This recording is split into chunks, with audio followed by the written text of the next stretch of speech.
有，你看，这个是飞马座，这是它的阿尔法、贝塔、伽马。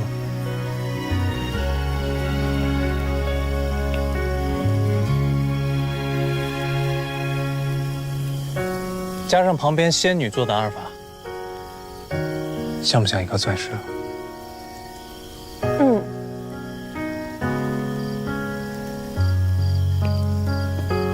这个信物是永恒的，誓言也是永恒的。海棠，等战争结束，我马上娶你。微风轻轻，时间消失，我追寻你千万里，折叠好一下架的纸飞机，就把约定再起。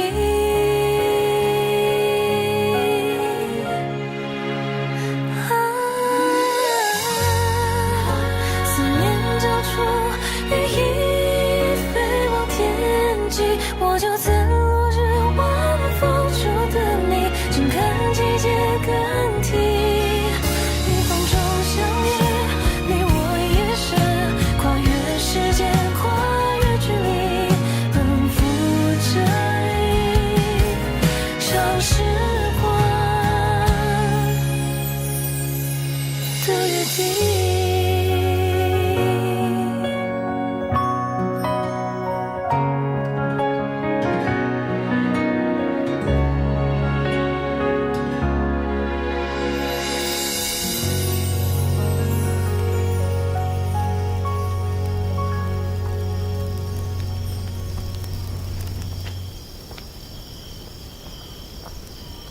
你们空军学校有没有一个叫徐特的人？徐特，政治处的，是个科长。对啊，怎么了？我不是很确定，但有一些怀疑。你们的燃油都是从哪儿来的？一般都来自玉门油田，但玉门产量不够，大部分还是需要进口。我从我爸那儿看到一些燃油报税单，有好几批都是从缅北一个叫静安的地方过来的。填报税单那个人就是徐特。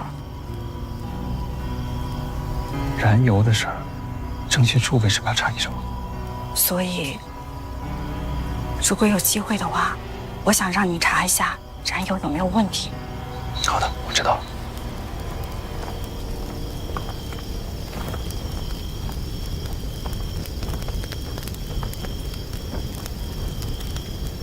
陈梦文呢？他刚还在跳舞，书袋还在这儿，人不见了。人怎么不见了？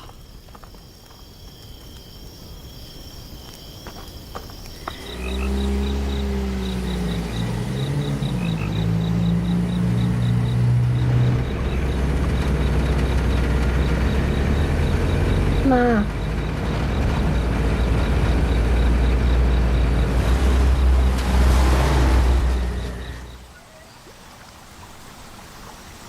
你好，陈梦文是这个村的吧？他怎么突然回家不去念书呢？这是从陈梦文家里带过来的，她自己写的退学信。她不念书了，她今天要嫁人了。啊？他家在哪儿啊？我们去找他。这家。走，走。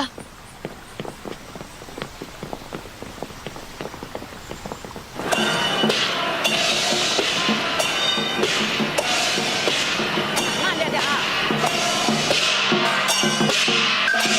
小心啊！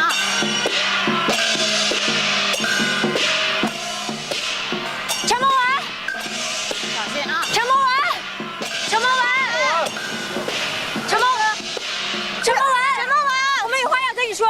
你们要干什么？别误了我闺女出嫁的吉时。你不就是因为梦文是女孩子，一直不想让她读书，你就要逼你女儿出嫁吗？这样吧，白飞白度办你知道吧？我让她把陈梦文的学费给交了，别逼她出嫁了。陈梦文，你跟我们回学校吧。对呀，跟我们回去吧。陈梦文，孟海棠、白珍珠，你们别闹了！我跟你们不一样，你们拦得了今天，那明天呢？明年呢？他们还会逼我嫁人的。我们乡下女人的困境，不是你们读几句诗、谈几句理想就能解决的。我娘说的对，女孩子读书根本就没有用，就是浪费时间、浪费钱，早晚就是一个嫁人。嫁到夫家，你识的字越多，人家就越嫌弃你。你看看我们这儿，上上下下10几个村落，有几个女孩识字？我这辈子啊，是当不成先生了。即使我读1万遍凤求凰，无忌还是无忌，它变不成凤凰。不是的，你们让开！起轿！起轿！让开！让开！快点！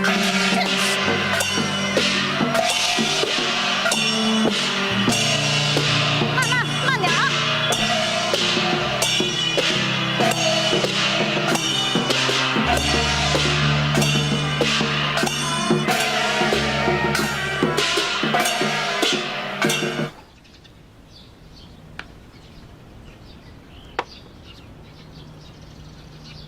陈梦文的事情，我有一个想法，我想办间女学。为什么这么想啊？之前在杭州的时候也遇到过这样的事情。当时在海域课堂也是有一个女学生。女子呢，不仅仅只是可以生孩子，她还可以读书，甚至可以当一位大将军。王月清要是跟韩光中队2位哥哥好好学习的话，周少君，说不定有一天他还可以带兵打仗，甚至可以打过你。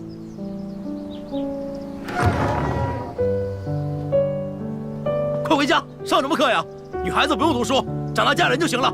给我回去，回家。也是因为家里人觉得她是女孩子，不用上学，就停了她的课。之前在杭州的时候也遇到过这样的情况，可见女子读不了书，不能读书，是整个中国传统上的陋习。所以，你想对这个陋习开战？也不是，我只是觉得，一个女子能影响3代，启发民智，当从女学开始。所以，我明天就跟我爸商量一下，看看能不能把办女学当成师资班的社会实践，看看能不能记录学分。那就叫海域女子学堂怎么样？哎，要不要请我跟念乔当先生？我们2个以前可是高材生。就是啊。当然好，只是我可能付不起你们薪水。这边人条件没那么好，所以我想，是不是他们的学费还有杂费，一切的费用全免。我的薪水呢，除了给李妈妈那份，其余的都可以拿来给你办学。你算我一份。那也算我一个，我还有点生活费能拿出来给你们。还有我的呢，除了留下老婆本，剩下都给你们。我觉得刚刚海棠说的对，现在看来，云南不仅要修机场，更重要的，就像海棠说的，要办学校，尤其是启蒙学校、女学，还有识字课堂。这样的话，我们就缺少了更多的人力跟资金。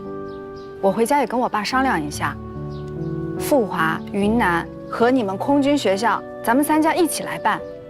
好。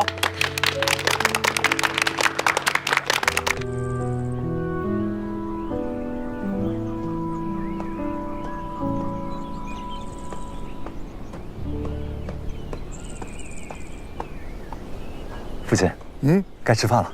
哦，你来了，哎，来，看看，这个风洞实验室的设计图，快完事儿了，是吗？这个太好了，之前咱们在南昌造的那个风洞，可比加州理工学院那个大多了。可惜被日本人炸了，还没来及用呢。这次，咱们先建个小的，这个只有南昌的1/3，但是先用着啊。只要能测试我们战机的阻力和升力就行了。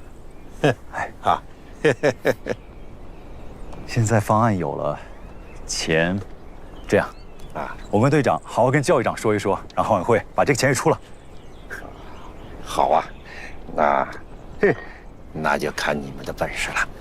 哦，对了，哎，来，快来，嘿嘿嘿嘿。你不是让我把西山号再彻底的改造一次吗？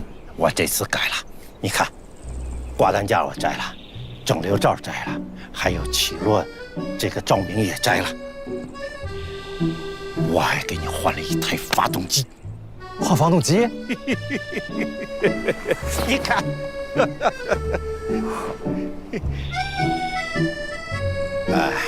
当然了，不能说是换，只是改了一下。平时这个发动机的最大马力不只有745吗？现在我把它提升到了1030。嘿，你猜一猜，现在经过我的改装之后，它的速度能达到多少啊？西山号原本420千米每小时，现在480。再猜，不会超过500的。540。540？父亲，你可神了呀！它原本可以速度更快，如果把那个副油箱摘了，但是我又把它安回去了。上一次的事情不能再发生了，不能再重演了。父亲，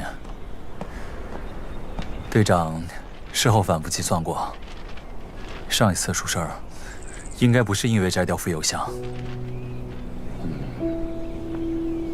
我也一直在考虑这个问题啊。就算是把副油箱摘了，那滞空的时间也不能那么短呐，比我计算的整整短了8分钟，这我就想不明白这件事儿。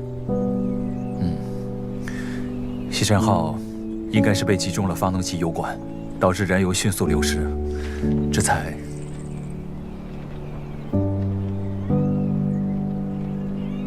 这次这个西山号是谁飞啊？应该还是队长飞。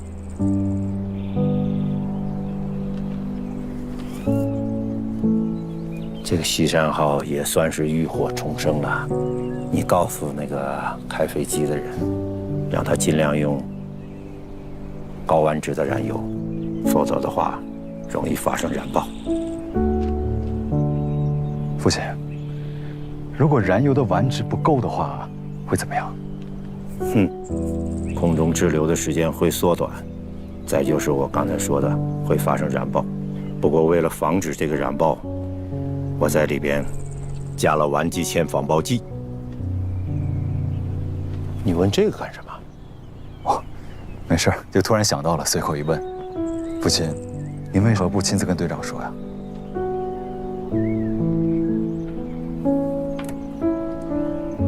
吃饭我去洗洗手。哎。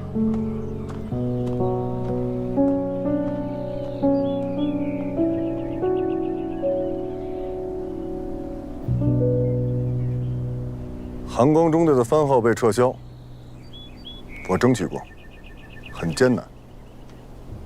但是，韩光，我为你们各位争取回来了。韩光的意义是什么？所谓韩光，代指民间，以我锋芒，护国护民。好，下面我宣布，韩光中队番号继续保留。队长张启到，副队长曾念桥到，作战官陈然到。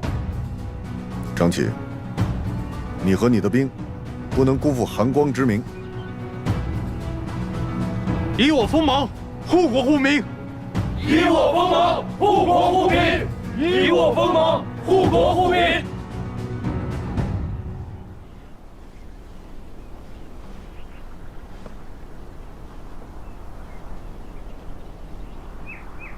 根据组织指示，以我现阶段的任务为，竭尽全力在此风云变化之时，维护抗日统一战线，继续协助国民党空军抗击日军，同时也要警惕国民党的反共行为，还有投降主义。我的代号仍为纯军，因为纯良之心，千钧之力。张启同志，从今日起，你的代号为战卢。你可知道"战卢"二字的意义？战卢之剑，锋锐盖世。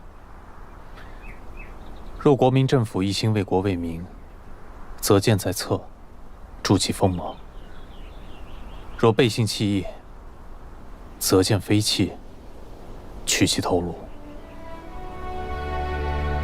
回归正义。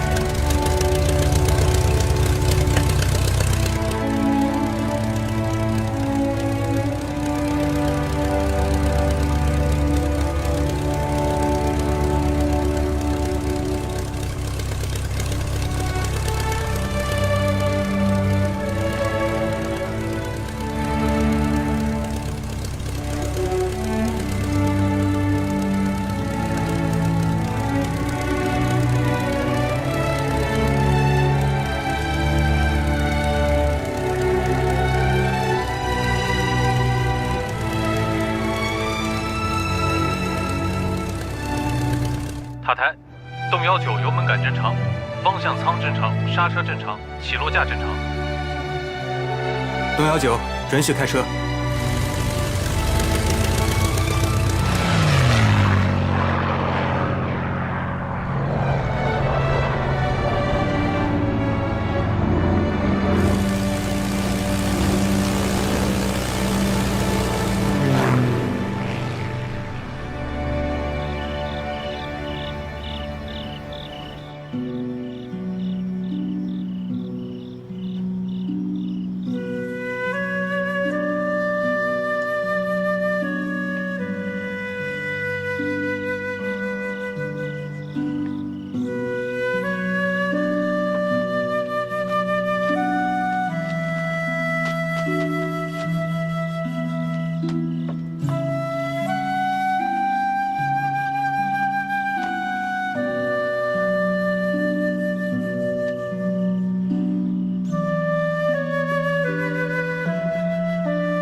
写稿了，写完了。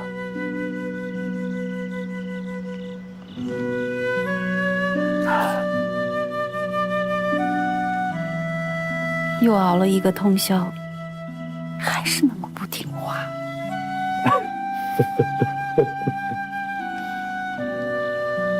半山，在北平写书的时候，每天晚上你会做一碗芝麻汤圆，放些藕粉，放些桂花，再放些红糖。是啊，水磨汤圆，老家的。以后啊，咱们回了北平，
海棠姐姐，我爸爸的课改到了罗峰山，咱们得早点去占位置，不然去晚了又占不到了。哎，丫头们，你们警报带都带了没有啊？带了，带好了。那你们的午饭，你们的作息时间改得太奇怪了，上午就上到10点，下午3点到6点，中间这么长时间又不能在食堂吃饭，外面买又那么贵。孟伯母最近在防空袭嘛，飞机最近空袭都是11点钟之前了。空袭，到昆明这几年啊，跑警报我都跑习惯了。好了，别的我都不怕，我就怕你们饿肚子。都收好啊！好了，我们走了，注意安全啊！同学们，我们今天要讲的是比较战争史。我们先讲一下遥远的英吉利。大家都知道，搞绥靖主义的张伯伦下台了，主战的丘吉尔上台了。那么这里我写的是丘吉尔在下院的一场演说，其中有几句关键的话需要向大家重复一下。丘吉尔说道：“如果你们要问我现在的政策是什么，我说，我们的政策就是要用我们的能力和所有的力量，在海上、陆地上和空中，同一个在邪恶悲惨的人类罪恶史上从来没有见过的穷凶极恶的暴政进行一场战争。如果你们要问我们的目的是什么，那我可以用一个词来回答：你们胜利。俩最重要的任务就是保护好林先生。好，胜利，不惜一切代价去争取胜利。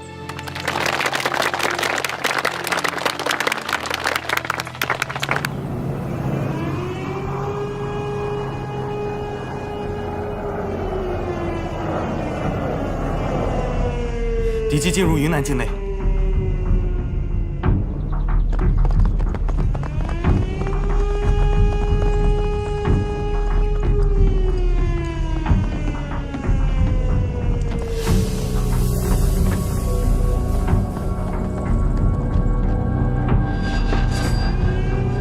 韩光中队集结完毕，等待开车命令。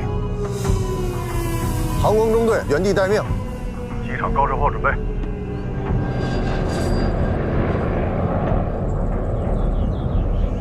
敌机进入昆明境内，有9+9刘陆攻，有零式护航。韩光中队，请求升空。重复一遍，请求升空。韩光中队禁止升空。韩光中队禁止升空，隐蔽战机人员撤离。重复一遍，韩光中队人员撤离，隐蔽战机禁止升空。这是命令。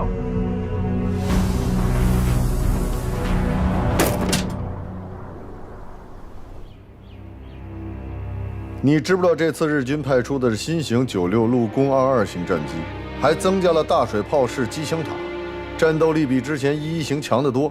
你的5架霍克3战机上天就被打成马蜂窝。报告教育长，如此避战只会增加敌方嚣张气焰，灭我军威风。不避战，实力这么悬殊，怎么打？自南线昆仑关战役，苏联志愿队撤离，咱们就剩下不到100架作战飞机，怎么打？韩光中队只有5架，已经算昆明上空最强的战斗力了。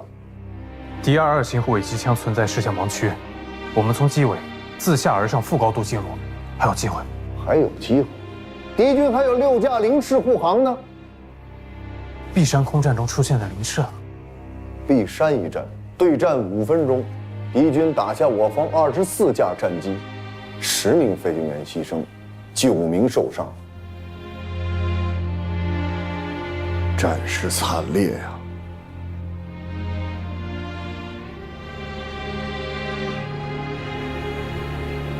老式战机的格斗性往往不能航程航速2个兼得，可敌人的零式2项都做到了，真是难以想象。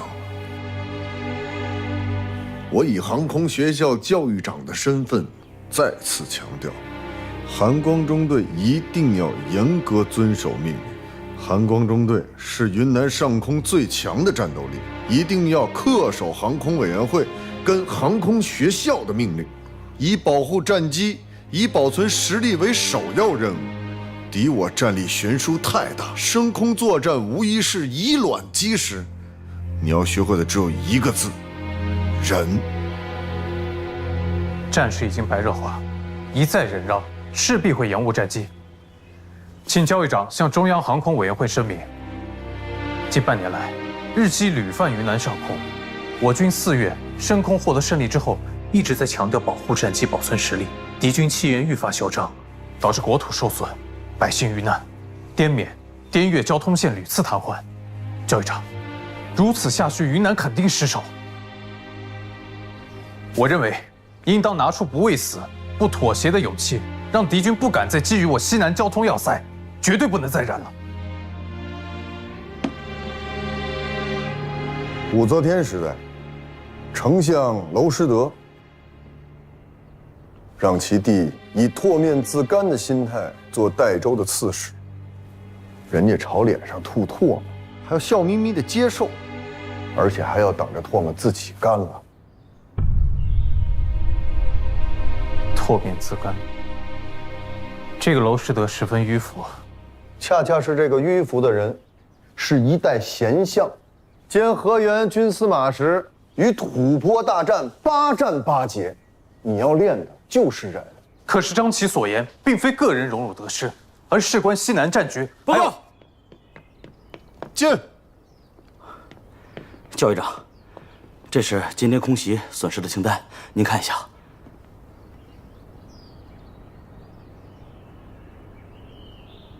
伤亡损失这么大，这个字呢，念我，我和你，我和他，我们。要理解现代的这个“我”字呢，要回溯到它的甲骨文时代。这个字呢，是我字的象形字。左边这个呢，像一个耙子，刃部有齿；右边这个呢，像一个手持的柄。整个字体加起来就是一个武器的象形字。同学们，大家看一下，这个象形字像不像《西游记》里面猪八戒手上拿的那个钉耙呢？所以，中国字的“我”这个字呢，原本的意义是手持的兵器，意思就是要告诉我们，要拿起武器来保护好自己。这就是“我”字的含义，大家明白了吗？明白了。好，大家来看另外一个字，同样呢，它也是一个象形字。冰冰，就像一个圆形。你怎么在这儿？很像人们在直视太阳时所看到的形状。啊，这个字是日。我国的象形文字是来接小孟先生的吧？也是最形象、演变至今保存最。我是来接海棠的，不过我有点事想问你。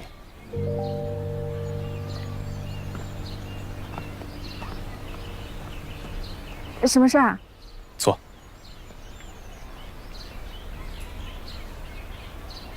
我想问问你洪恩的事情。这2年，我总觉得他变了。我去找过他几次，可他总躲着我。你也觉得他跟以前不一样了？珍珠，从我认识你开始，你们2个就是形影不离的。最近你怎么不黏他了？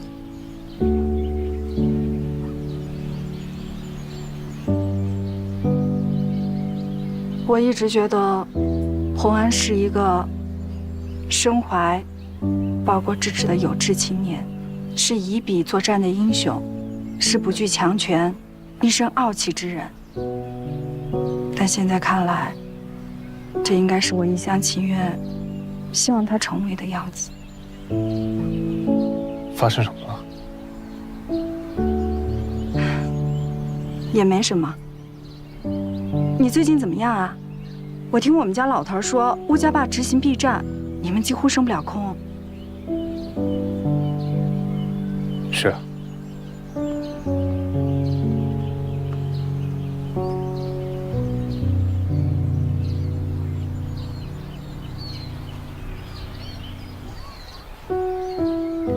这日本人动不动就丢一个炸弹下来，而我们却还在想打还是不打。必须打。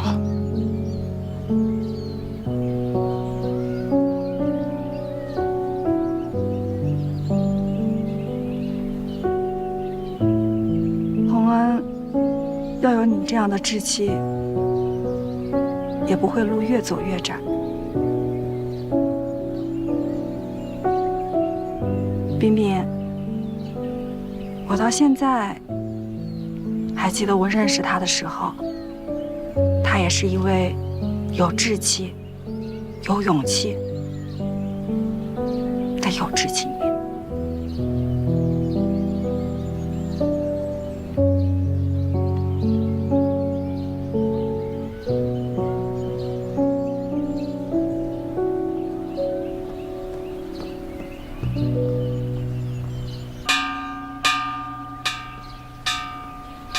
好，今天的课就上到这里了。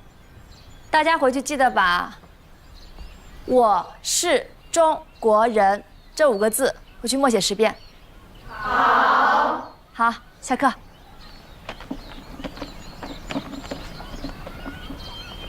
再见。回去记得默写啊。好。张启。张启，你怎么来了？最近不是风云备战吗？来看看你，刚好听到你讲我字这一课，讲的好不好？特别好。那我们去走走。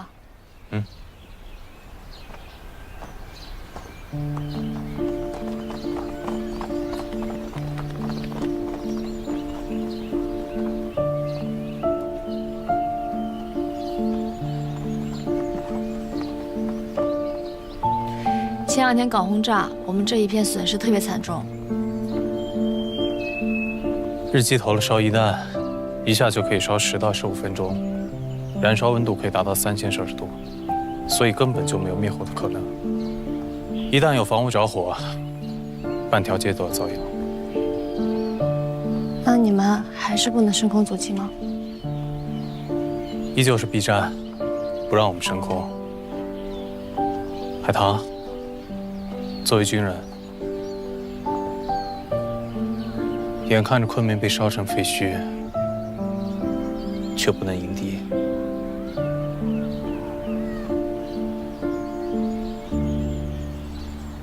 重庆政府不想以卵击石，航空委员会那边更是一再强调，回购一架战机需要多少钱，培养一个飞行员花费的更加是天文数字。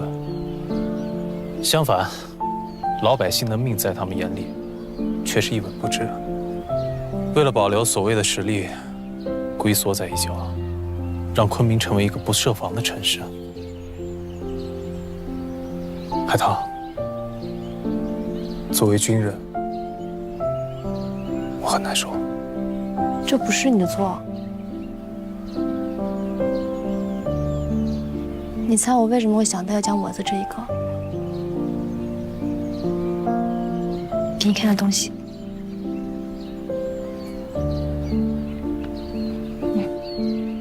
这是群社同学自己出钱印的。论持久战，毛泽东。对。富华同学都看这个。无论左中右哪一派，大家都看这个。民主墙那边，大家经常吵成一团，但就是这一篇，大家都是服的。你看这段，日本人敢于欺负我们。主要的原因在于中国的民众无组织状态。还有这，如果动员全中国老百姓的力量，就造成了陷敌于灭顶之灾的汪洋大海，造成了弥补武器等等缺陷的补救条件，造成了克服一切战争困难的前提。我们讨论过了，每一个中国人，不管手上有枪没枪，不管是军人还是平民，国难面前，人人皆兵。所以，你是想让女校的同学也理解到，我们必须用武器来保护自己。如果人人都有这样的觉悟，中国如果只剩一座城市，我们也绝不轻易言败，绝不投降。就算日本人有战机、有坦克、有烧鱼弹，又怎么样？我们也不怕他们。我的海棠，气势比那些官员强悍多了。毛先生这些文章写得太厉害了。他说了，抗日战争需要经过3个阶段：战略防守、战略相持、战略反攻。毛先生说，第2个阶段是最困难的时期，但也是一切的关键。中国能成为独立制国家，或是沦为殖民地，就要看这个阶段全民族的努力成果了。所以张琪，我们打的是持久战，不是一战定胜负。我虽然是女孩子，但却很有信心。你长大了。啊，还有一个好消息要告诉你，英代立法可的2稿出来了。书稿丢失才7个月，这么快啊？是康先生帮林伯伯一起写的，而且如果只是复写的话，只需要4个月。他们这一次加了新的研究成果，才花7个月。林伯伯说了，这本书出来以后，可以与日本所谓的华夏幸氏腰斩正面对敌。林先生也是个斗士。林伯伯说，与豺狼对峙，不能躲避，不能惧怕，要迎着他的眼睛，狠揍他的鼻子。所以张琪，昆明不能成为你刚刚说的不设防城市，我们应该让敌方畏惧，让他们害怕。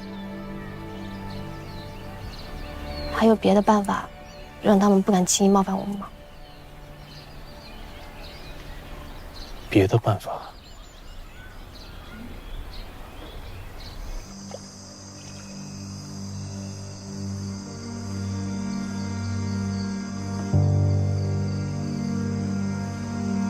晚霞在紫色里无声的死了，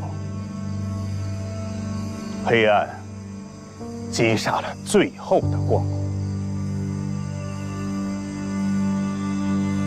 当一切浮身于残暴和淫威，矗立在原野上，是坚韧的骨墙。抗战期间，日军轰炸昆明及其附近地区共计142次。日军选择轰炸昆明，是因为昆明有2条重要的国际交通线，是承担运输抗战物资、医疗用品、战争给养的抗日战略基地。因此，在抗战中，昆明是除重庆之外遭受轰炸最严重的省会城市。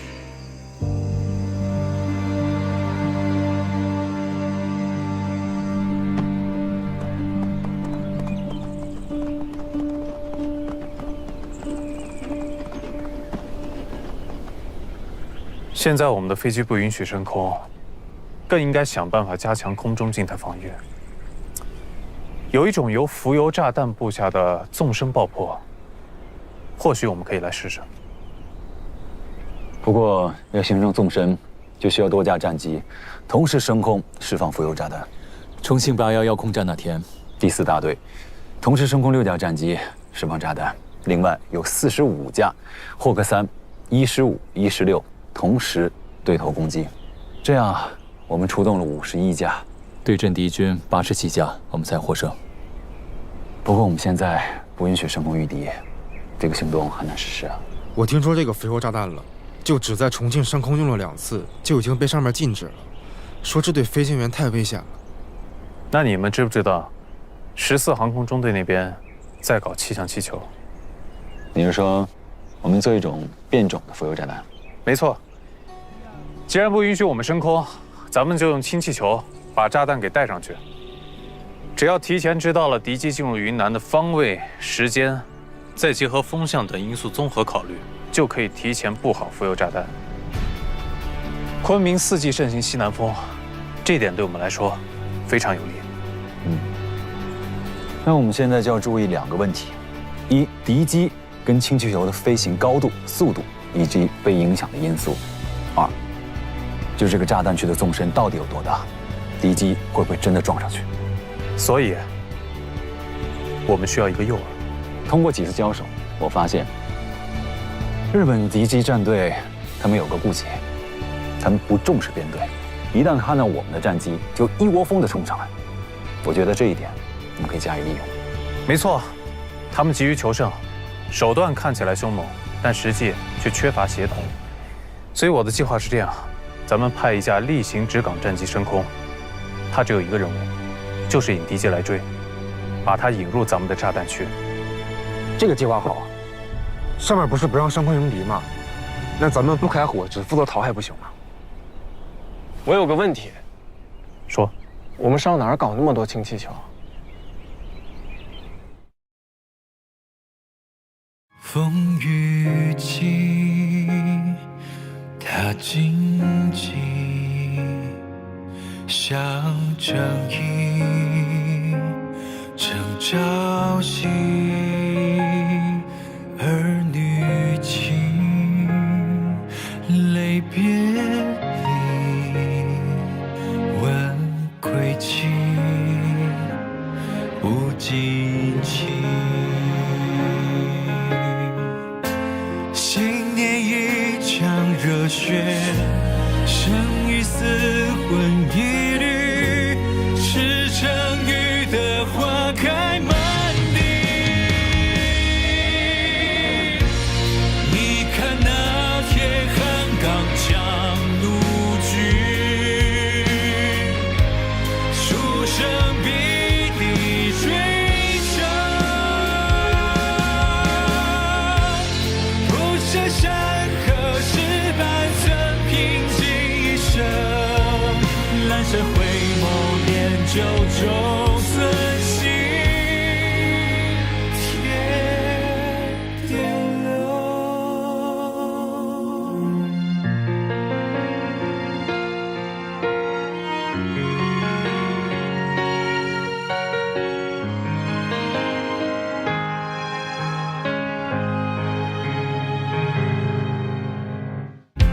新年一场热血，生与死魂一缕，赤诚雨的